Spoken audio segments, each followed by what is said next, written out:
Eccoci qua, oggi un'altra breve recensione su un prodotto molto interessante.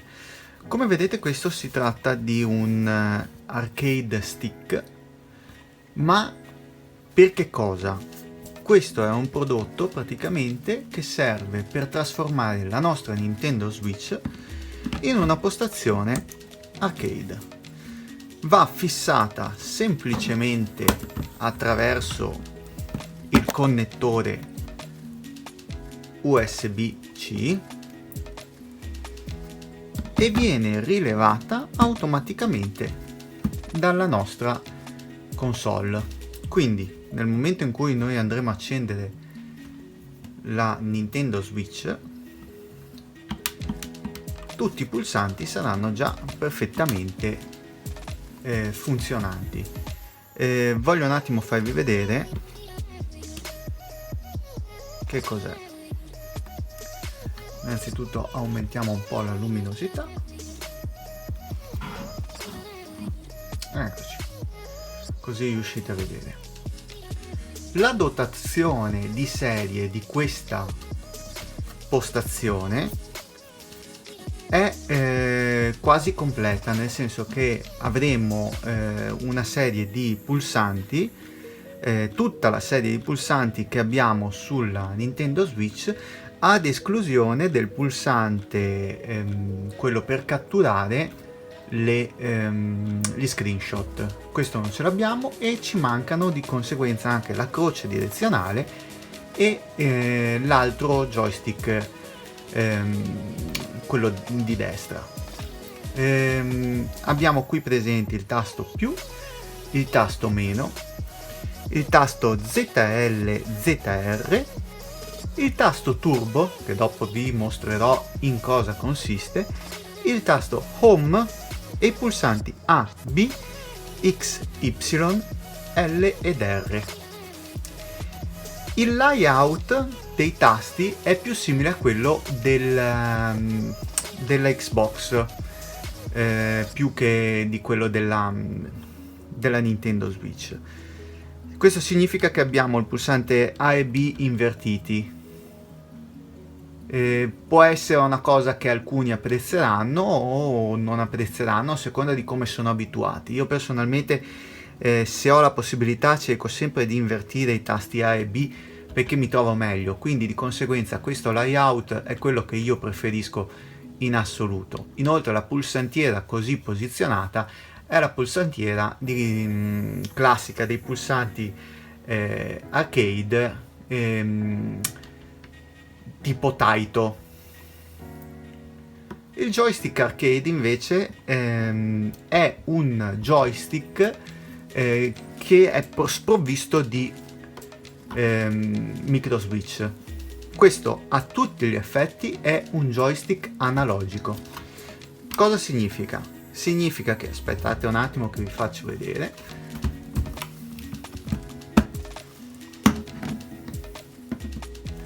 significa che nel momento in cui lo muovete non percepirete nessun tipo di click e il movimento anche minimo basterà per produrre un movimento equivalente nel videogioco. Può piacere anche questo, può non piacere. Diciamo che su questo tipo di dimensioni io lo trovo gradevole come soluzione, nel senso che noi possiamo tranquillamente utilizzarlo anche su quelli che sono i videogiochi che prevedono l'uso dell'analogico e quindi anche, per esempio, per avere un comando un po' più preciso su un gioco di guida. Non so quanto è pratico utilizzare un comando di questo tipo su un gioco di guida, però si può fare. Ora, il tasto turbo. Il tasto turbo ci permette praticamente di avere la stessa funzionalità dei turbo che erano presenti in alcuni joystick delle vecchie console. Tenendo premuto il tasto turbo e un pulsante equivalente, noi schiacciando quel pulsante avremmo la ripetizione continua di quel pulsante. Può essere comodo nel momento in cui, per esempio, alcuni giochi prevedono la pressione continua del tasto A, B o di quelli che sono gli altri tasti per fare fuoco, e quindi invece che continuare a fare così, turbo e basta tenere schiacciato il pulsante. Molto comodo. Una cosa che apprezzo molto di questo joystick è il rumore che viene fatto nel momento in cui io vado a premere il pulsante.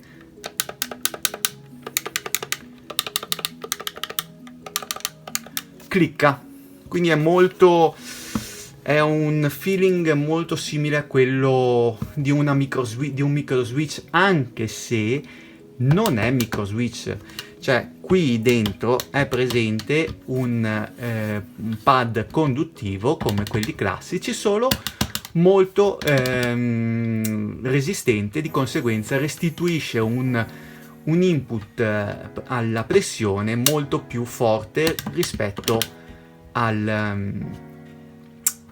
quello di un joystick, di un joypad classico. Ritorniamo un attimo con la nostra console accesa. Andiamo in un gioco, in questo caso ho messo Mario Maker. Voglio farvi vedere una cosa, quello che vi dicevo prima del movimento del joystick. Allora, veloce, se lo l'inclino minimamente, come vedete va lentamente. Questo, appunto, come vi dicevo, significa che il joystick è un joystick analogico.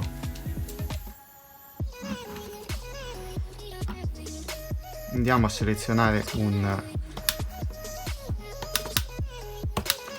livello qualsiasi.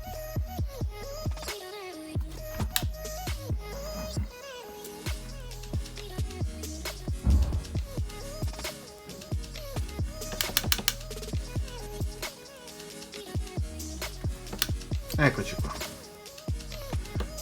Vedete? Pulsante A per saltare e pulsante B che dovrebbe essere quello per correre. Il pulsante turbo, come vi dicevo. Teniamo schiacciato il pulsante turbo e schiacciamo A. Ora, nel momento in cui andremo a premere A, vedete? Abbiamo un movimento continuo di del personaggio che saltella.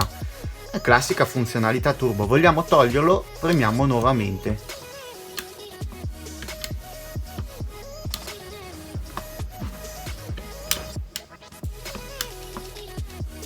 Vediamo un attimo. Adesso è finito il tempo. Ecco. Come vedete adesso l'abbiamo tolto. Il comando è molto preciso, molto comunque anche morbido, quindi è un movimento molto morbido nell'utilizzarlo, di conseguenza insomma, come dire, è un feeling differente. Non aspettatevi un feeling di un joystick arcade, non aspettatevi il feeling di una croce direzionale, aspettatevi piuttosto di utilizzare questo joystick come se fosse una leva analogica di quelle del joypad, quindi che noi di solito usiamo così, ma doverlo utilizzare così. Quindi se volete un attimo capire come ci si sente a utilizzare questo joystick analogico, prendete un joypad qualsiasi, prendete la leva analogica di sinistra e usatela così capirete se vi può piacere o meno questo tipo di prodotto. Comunque, a parte questo, non ha una batteria interna, ma si collega automaticamente con la nostra console. Automaticamente significa che comunque noi dovremo andare in impostazioni, andare in controller e sensori e abilitare comunicazione via cavo del Pro Controller. Nel momento in cui faremo questo e ci sarà scritto sì, il nostro joystick arcade sarà perfettamente funzionante con la nostra Nintendo Switch.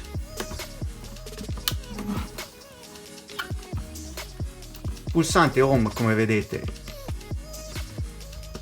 è quello che ci serve per ritornare nella schermata principale. Avremo un LED di notifica dello stato della batteria e di connessione della batteria della console. Di conseguenza, nel momento in cui si scarica, anche questo andrà a segnalarci che la batteria si sta scaricando. La cosa che forse io trovo poco pratica è la presenza dei pulsanti ZR e ZL, che sarebbero L2 ed R2, qua sopra. Di conseguenza, se ci sarà un gioco compatibile con questi due pulsanti, noi dovremmo tenere la nostra mano in una posizione un po' particolare, quindi così, e spostando le dita qua sopra.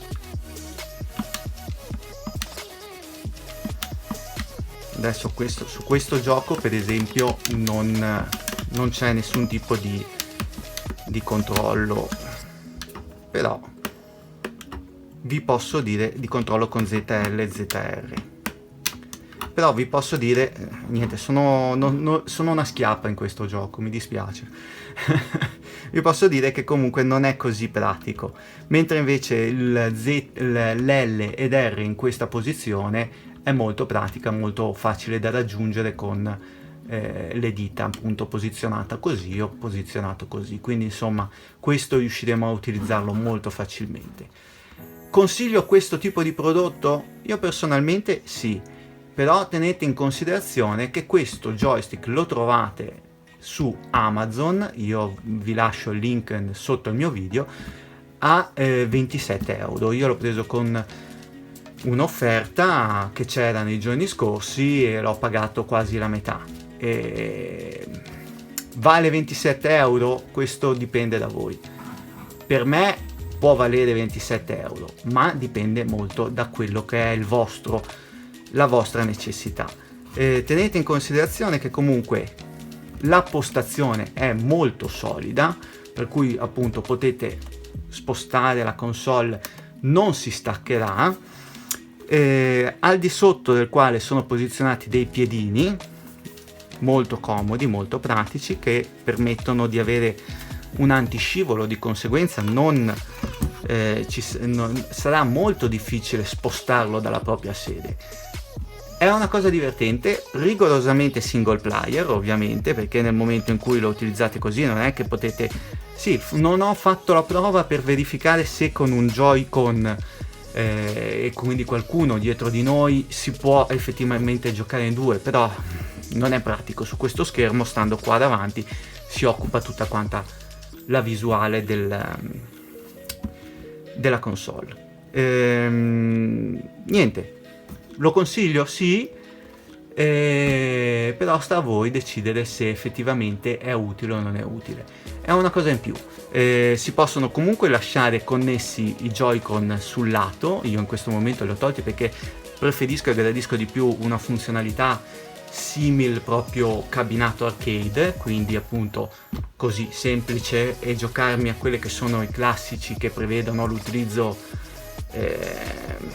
del joystick di pulsantiera tipo arcade, ma non è per tutti quanti i giochi presenti nello store, perché quelli che non prevedono l'utilizzo del joystick analogico non funzioneranno su questo. Se non c'è la possibilità di cambiare i comandi nelle impostazioni, non potrete usare questo, perché questo viene visto come uno stick analogico, quindi se c'è la necessità del D-pad, questo non si usa. Con questo è tutto e io vi saluto. Mi raccomando, ricordatevi di iscrivervi al canale e mettere vi piace se vi è piaciuto il video. Alla prossima!